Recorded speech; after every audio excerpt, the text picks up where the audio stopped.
Fala, minha nação tricolor, sejam bem-vindos a mais um vídeo aqui no canal Meu Bahia nessa sexta-feira. No vídeo de hoje a gente vai trazer uma informação muito importante a respeito do time, do Bahia, sobre David Duarte, sobre Eric Puga, que treinaram no dia de hoje, nessa sexta-feira. Vamos falar também sobre o Ademir, que deu uma declaração forte no podcast do Bahia. Achei bem bacana a entrevista que ele deu. Ele falou algumas coisas da sua carreira que ninguém sabia, como por exemplo essa declaração que eu vou falar para vocês no decorrer do vídeo. E claro, falar também sobre o momento que o Bahia vem vivendo, no cenário nacional. Alguns dias atrás anunciou a construção do novo centro de treinamento e vários jornalistas, ex-jogadores também comentando. A gente viu recentemente a entrevista do Rafael Sobis, que foi muito destacada aqui na imprensa do Bahia, porque ele falou sobre a questão do Bahia ter um centro de treinamento melhor do que Grêmio e Inter. Eu vou falar um pouco mais com vocês sobre isso também, sobre os investimentos do Grupo City aqui no Tricolor de Aço. Já conto muito com o teu like no início do vídeo para você poder ajudar a gente. Já conto muito também com a tua participação nos comentários. E não esquece de se inscrever se você ainda não for inscrito para ajudar a gente a chegar a 20 mil por aqui. Meu nome é José Victor, para quem ainda não me conhece. Eu sou produtor de conteúdo aqui do Meu Bahia e também estudante de jornalismo. E vamos começar esse vídeo para a gente não perder tempo falando sobre o time do Bahia, falando sobre, mais precisamente, sobre Eric Puga e também David Duarte, que treinaram parcialmente no dia de hoje. Dois jogadores que estão já na transição, dois jogadores que devem reforçar o Bahia muito em breve, e essa atividade de hoje já indica isso, Eric Puga, que como eu mencionei com vocês no dia de ontem, começou a trabalhar no campo, fazer algumas atividades e deu prosseguimento no dia de hoje. Significa que ele está correspondendo muito bem, ao que os médicos do Bahia esperavam. A mesma coisa o David Duarte, que sofreu uma fratura na costela no jogo contra a equipe do Grêmio e por isso ficou de fora da partida contra o Inter e vai ficar de fora também da partida de amanhã, contra o São Paulo, onde o Bahia joga pelo Campeonato Brasileiro lá no Morumbi. Inclusive a delegação do Bahia já está em São Paulo, finalizou a preparação no dia de hoje, já pegou o busão ali para o aeroporto, 1 hora mais ou menos de Dias Dávila até o Aeroporto Internacional de Salvador, chegou no aeroporto, já está em São Paulo, já desembarcou tudo certinho. O Bahia encara o São Paulo amanhã às 9h30 da noite. A gente já tem jogos importantes do Campeonato Brasileiro, então vocês assistam se puder. Vamos sabadar, tomando uma, para quem não bebe, ficando naquele refrigerantezinho, aquela coisa toda, mas assistindo os jogos do Brasileirão e torcendo para os resultados ajudar o Bahia. Porque assim, a gente precisa muito, muito, muito mesmo dos 3 pontos contra o São Paulo e torcer contra o Mirassol, que atualmente é o 4º colocado, e torcer também contra o Botafogo, que é o 6º colocado, que o Bahia ultrapassou na última rodada. A mesma coisa Fluminense e Vasco também, que vão ter jogos difíceis de Campeonato Brasileiro nesse final de semana. Vamos falar agora sobre o Ademir, Eu falei para vocês que ele deu uma declaração forte no podcast do Bahia e de fato é uma declaração muito forte. Assim, é legal ver os jogadores contando essas histórias pra gente poder olhar eles com uma outra forma, Porque muita gente tem a imagem de um jogador como um robô. O cara entra ali no campo, faz ali o jogo, participa, faz um gol, faz uma assistência, joga mal, a torcida vai e tal, e a torcida pensa que o cara não tem vida social, que o cara não tem uma história, que o cara em algum momento da vida ali já passou por muitas dificuldades e que aquilo ali que ele tá vivendo, é fruto de muito trabalho, porque muita gente costuma dizer, não, ele ganha milhões, então tem que aguentar isso, tem que aguentar aquilo e tal. Eu sou contra esse tipo de pensamento, eu sou contra esse tipo de afirmação.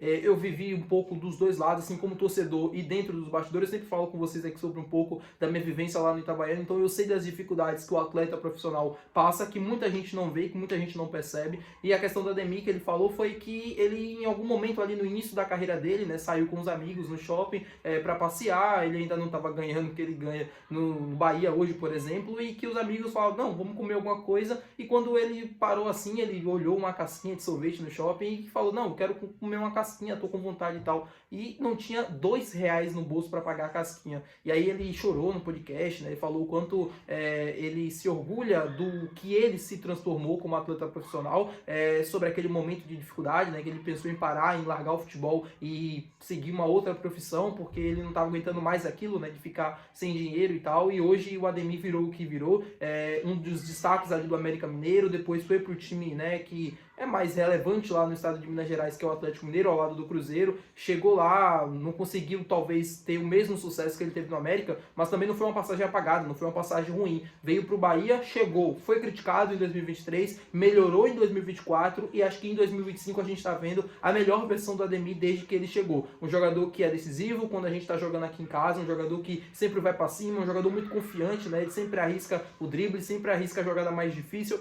mostrando que de fato ele está com uma confiança em dia. Eu acho que isso é importante, a gente ter jogadores que coloquem um time lá pra cima, e ele coloca o time lá pra cima, né? É aquele cara que não tem medo, que passa confiança, que às vezes o companheiro tá ali jogando com ele, né? Vê ele arriscando uma jogada mais difícil e tal. Isso dá confiança pra arriscar também, sabe? Isso dá pro jogador que tá do lado, isso motiva, né? E o Ademir faz isso muito bem. É um jogador que de grupo é um ótimo jogador, não tem problema nenhum com ele. É um cara que ajuda os companheiros, um cara que tá sempre ali na resenha, nas brincadeiras do dia a dia. Eu gosto muito do que o Ademir se transformou aqui no Bahia. Eu gosto muito dessa versão dele de 2025, Prime. Acho que em 2023 ele perdia muito gol, né? Natural, ele tinha essa dificuldade. Ele foi melhorando em 24 e agora em 2025 acho que a gente tá vendo um dos melhores Ademirs da sua carreira. Tanto é que a temporada, se eu não me engano, dele com mais assistências, né, na carreira. Ele chegou à 14ª assistência com a camisa do Bahia, se eu não estou enganado. É isso o número. É um jogador, para mim, fantástico e peça fundamental do time titular. Falando com vocês agora sobre Group City, sobre investimentos, sobre novo centro de treinamento, eu falei que o Rafael Sobis, né, no início do vídeo, acabou falando da estrutura do Bahia, comparando a Grêmio e Inter, né, de que Grêmio e Inter não tinha a mesma estrutura do Bahia, e eu também acho que não chega nem aos pés, comparado ao CT Varício de Macedo. Imagina se a gente comparar com o novo centro de treinamento que será construído a partir do ano que vem.